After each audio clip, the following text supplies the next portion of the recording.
Dear student, structural analysis की video series में आज हम इनडिटर्मिनेसी ऑफ स्ट्रक्चर के बारे में डिस्कस करने वाले हैं। किसी भी स्ट्रक्चर की इनडिटर्मिनेसी को दो पार्ट में क्लासीफाई किया जा सकता है। पहला होता है स्टैटिक इनडिटर्मिनेसी और सेकंड होता है काइनेमेटिक इनडिटर्मिनेसी। स्ट्रक्चरल इनडिटर्मिनेसी के पार्ट 1 में हम निम्न टॉपिक को कंसीडर करने वाले हैं। ए है definition of structure and its classification, दूसरा है इक्विलिब्रियम इक्वेशंस, तीसरा है type of supports and their reaction component और चौथा है compatibility equilibrium. Definition of structure. Structure basically एक सिस्टम या ढांचा होता है जो बहुत सारे स्ट्रक्चरल एलिमेंट या मेंबर से मिलकर बना होता है। ये मेंबर आपस में रिजिडली कनेक्टेड हो सकते हैं या पिन कनेक्टेड हो सकते हैं या रिजिड और पिन कनेक्शन का कॉम्बिनेशन हो सकता है। किसी भी स्ट्रक्चर का मेन पर्पज इसके ऊपर लगने वाले एक्सटर्नल लोड को सेफली रेसिस्ट करना होता है। Classification of structure. स्ट्रक्चर का क्लासिफिकेशन दो प्रकार से किया जा सकता है। पहला है classification of structure on the basis of dimensional aspect और दूसरा होता है classification of structure on the basis of type of joints. Then now structure का डायमेंशनल एस्पेक्ट के आधार पर भी स्ट्रक्चर तीन प्रकार की हो सकते हैं। पहला होता है स्केलेटल स्ट्रक्चर्स, दूसरा होता है प्लेन स्ट्रक्चर्स और तीसरा होता है solid structures. Skeletal structures. Skeletal structures बहुत सारे मेंबर्स से मिलकर बने होते हैं। ये मेंबर्स या तो लीनियर होंगे या नॉन लीनियर्स। यदि पोर्टल फ्रेम की बात की जाए तो लीनियर मेंबर्स में बीम और कॉलम हो सकते हैं और नॉन लीनियर मेंबर्स में कर्व्ड बीम हो सकती हैं। जो कि स्केलेटल स्ट्रक्चर्स की एनालिसिस में इसकी वन डायमेंशनल प्रीडोमिनेंस होती है। बीम के केस में यह हो सकता है इफेक्टिव स्पान ऑफ बीम और कॉलम के केस में हो सकता है effective length of beam. Example of skeletal structures. पहला होता है पोर्टल फ्रेम। पोर्टल फ्रेम दो प्रकार के होते हैं, प्लेन पोर्टल फ्रेम या टू डायमेंशनल पोर्टल फ्रेम। दूसरे होते हैं स्पेस पोर्टल फ्रेम या three dimensional portal frame. Skeletal structure का सेकंड एग्जाम्पल होता है ट्रस। ट्रस भी दो प्रकार के होते हैं, प्लेन ट्रस या इन्हें हम टू डायमेंशनल ट्रस बोलते हैं। इनका जनरली उपयोग बिल्डिंग स्ट्रक्चर्स में किया जाता है। इनके एग्जाम्पल हो सकते हैं किंग पोस्ट ट्रस और क्वीन पोस्ट ट्रस। सेकंड होते हैं स्पेस ट्रस या थ्री डायमेंशनल ट्रस। इनका एग्जाम्पल है कम्युनिकेशन टावर्स ट्रस और high tension electricity tower truss. Second होते हैं सरफेस स्ट्रक्चर्स। सरफेस स्ट्रक्चर्स ऐसे स्ट्रक्चर्स होते हैं जिनके एनालिसिस के लिए इनकी दो डायमेंशंस बहुत महत्वपूर्ण होती हैं। इनका उदाहरण है स्लैब। स्लैब का एनालिसिस करना होता है तो इसकी दो डायमेंशंस हो सकती हैं, शॉर्टर स्पान ऑफ स्लैब और लॉन्गर स्पान ऑफ स्लैब। इसके अलावा इसका उदाहरण है सेल रूफ और फोल्डेड रूफ। तीसरे होते हैं सॉलिड स्ट्रक्चर। सॉलिड स्ट्रक्चर से मतलब होते हैं एक ऐसे स्ट्रक्चर जिनका यदि एनालिसिस करना हो तो इनकी तीनों डायमेंशंस महत्वपूर्ण हो सकती हैं। ये हो सकती हैं इसकी लेंथ, विड्थ और हाइट। इसका उदाहरण है मशीन फाउंडेशन। अब है classification of structure based on the type of joints. ये दो तरीके के हो सकते हैं, पिन जॉइंटेड स्ट्रक्चर और दूसरा होता है रिजिड जॉइंटेड स्ट्रक्चर्स।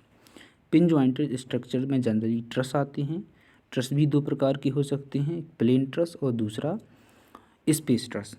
जब भी हम ट्रस की एनालिसिस करते हैं तो इसमें दो पॉइंट्स बहुत महत्वपूर्ण हैं। पहला पॉइंट्स है कि जो ट्रस के मेंबर्स होंगे वो आपस में इनका कनेक्शन कैसा होगा, पिन कनेक्शन होगा। और दूसरा होता है कि इनके ऊपर जो लोड अप्लाई किया जाएगा हमेशा जॉइंट पर अप्लाई किया जाएगा।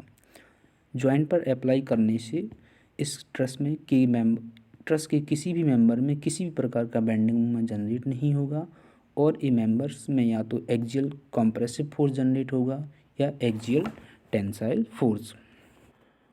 दूसरा होता है rigid jointed frame. Rigid jointed frame दो प्रकार के हो सकते हैं, 2D फ्रेम और 3D फ्रेम या स्पेस फ्रेम।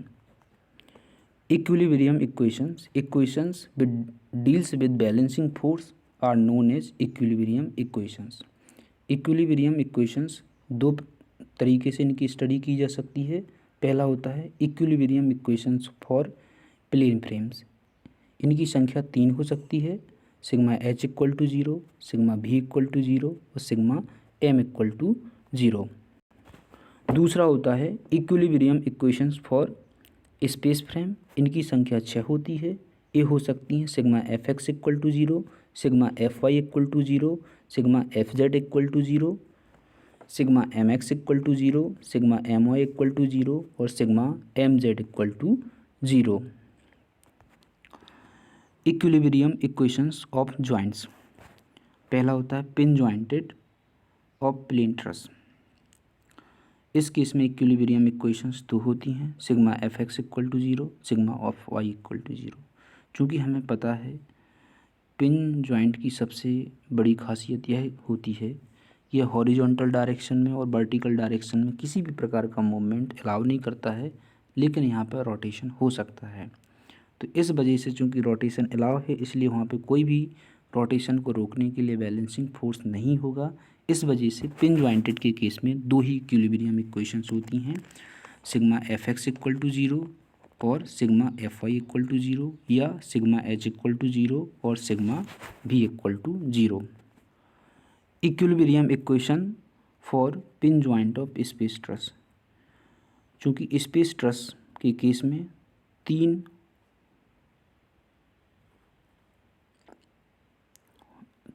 इक्विलिब्रियम इक्वेशंस होती हैं। ये इक्विलिब्रियम इक्वेशंस हो सकती हैं sigma F X equal to 0, sigma F Y equal to 0 और sigma F Z equal to 0।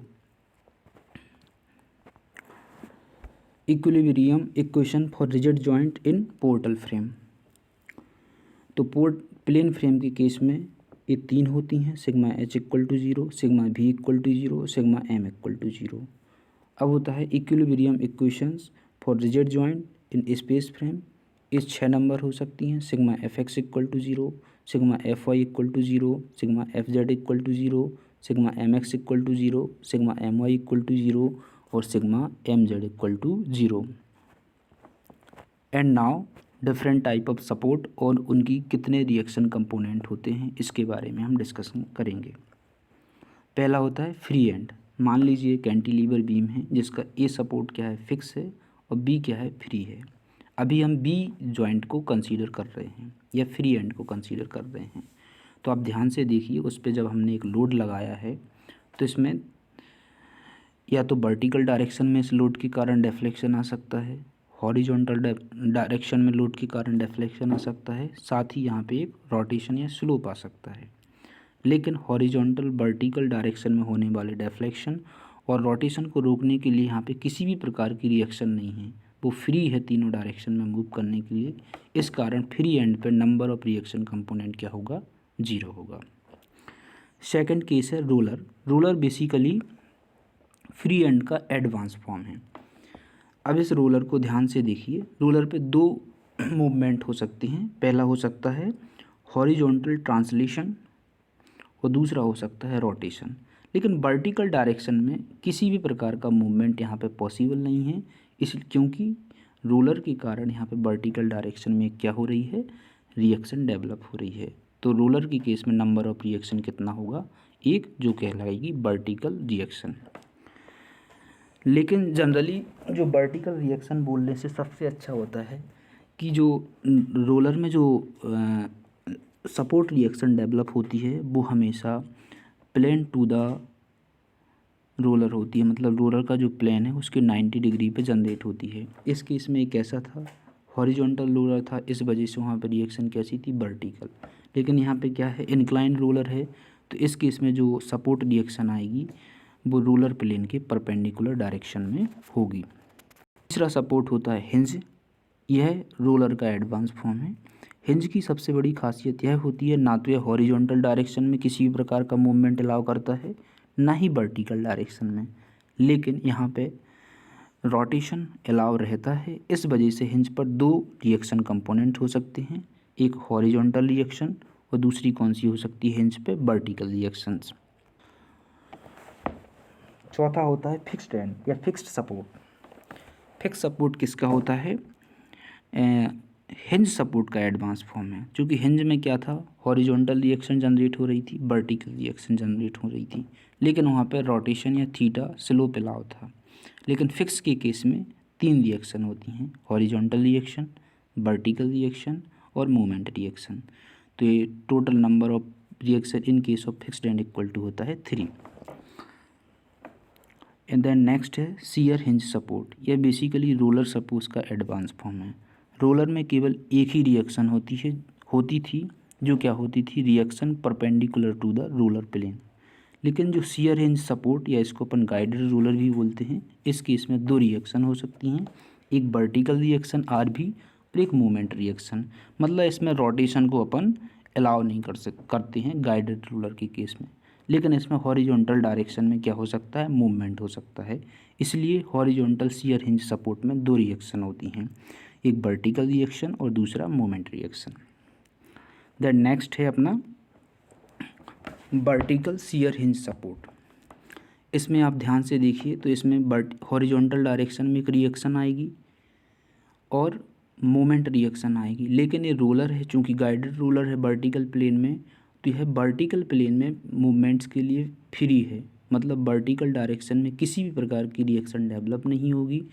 तो वर्टिकल शियर हिंज सपोर्ट में 2 रिएक्शन होती हैं, एक आर एच मतलब हॉरिजॉन्टल रिएक्शन और दूसरा होता है reaction due to movement.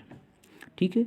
Basically hinge एक ऐसी डिवाइस होती है जो किसी एक फोर्स को जीरो कर सकती है। यह 2 तरीके की हो सकती है, एक मोमेंट हिंज होती है और दूसरा शियर हिंज होती है। मोमेंट हिंज के केस में हिंज पर बेंडिंग मोमेंट 0 होता है और शियर हिंज के केस में शियर फोर्स क्या होता है, 0 होता है। देन नाउ नेक्स्ट है डैम्पर। डैम्पर एक ऐसी डिवाइस होती है जिसमें 2 रिएक्शन होती हैं। यदि ये हॉरिजॉन्टल डैम्पर है तो एक वर्टिकल रिएक्शन होगी और दूसरा कौन सा होगा, मूवमेंट रिएक्शन। लेकिन डैम्पर में हॉरिजॉन्टल मूवमेंट अलाउ रहता है। इसका एग्जांपल होता है पंप, मतलब जो साइकिल का जो पंप होता है जिससे अपन हवा भरते हैं, वो एज अ डैम्पर का कार्य करता है। मतलब उसमें एक वर्टिकल डायरेक्शन में तो मूवमेंट अलाउ है, लेकिन ना तो उसमें हॉरिजॉन्टल डायरेक्शन में मूवमेंट अलाउ है और ना ही मूवमेंट अलाउ है। दूसरा एग्जांपल हो सकते हैं मोटरसाइकिल की शॉकर्स। देन नेक्स्ट है प्लेन स्प्रिंग। प्लेन स्प्रिंग के केस में एक फोर्स रिएक्शन आती है। यदि ये स्प्रिंग वर्टिकल है तो रिएक्शन वर्टिकल डायरेक्शन में होगी, और यदि ये रिएक्शन मतलब स्प्रिंग हॉरिजॉन्टल लगाया गया है स्प्रिंग को, तो रिएक्शन क्या होगी, reaction in horizontal direction. Then होता है torsional spring. Torsional spring plane spring का टॉर्जनल स्प्रिंग के केस में नंबर ऑफ रिएक्शन 2 होती हैं, क्योंकि इसमें एक रिएक्शन किसके कारण आती है, मूवमेंट रिएक्शन के कारण। प्लेन स्प्रिंग में हॉरिजॉन्टल डायरेक्शन में मूवमेंट और ट्रांसलेशन अलाउ रहता है, लेकिन टॉर्जनल स्प्रिंग के केस में वर्टिकल रिएक्शन और एक कौन सी रिएक्शन होती है, मूवमेंट रिएक्शन। लास्ट वन होता है क्लोज लूप। क्लोज लूप मतलब क्या होता है, एक टाइप का ब्रैकेट होता है जो बीम और कॉलम से मिलकर बना होता है, या इसका शेप सर्कुलर हो सकता है, सेमी सर्कुलर हो सकता है। क्लोज लूप के केस में नंबर ऑफ रिएक्शन हो सकती हैं 3। एक किसके कारण होती है, एक रिएक्शन होती है एक्सियल फोर्स के कारण, दूसरी होती है शियर फोर्स के कारण और तीसरी होती है मूवमेंट के कारण। एंड लास्ट वन है compatibility equilibrium. Compatibility equilibrium basically एक ऐसी इक्वेशंस होती हैं या एक ऐसी इक्विलिब्रियम होती है जो डिस्प्लेसमेंट इक्वेशंस के साथ डील की जाती है।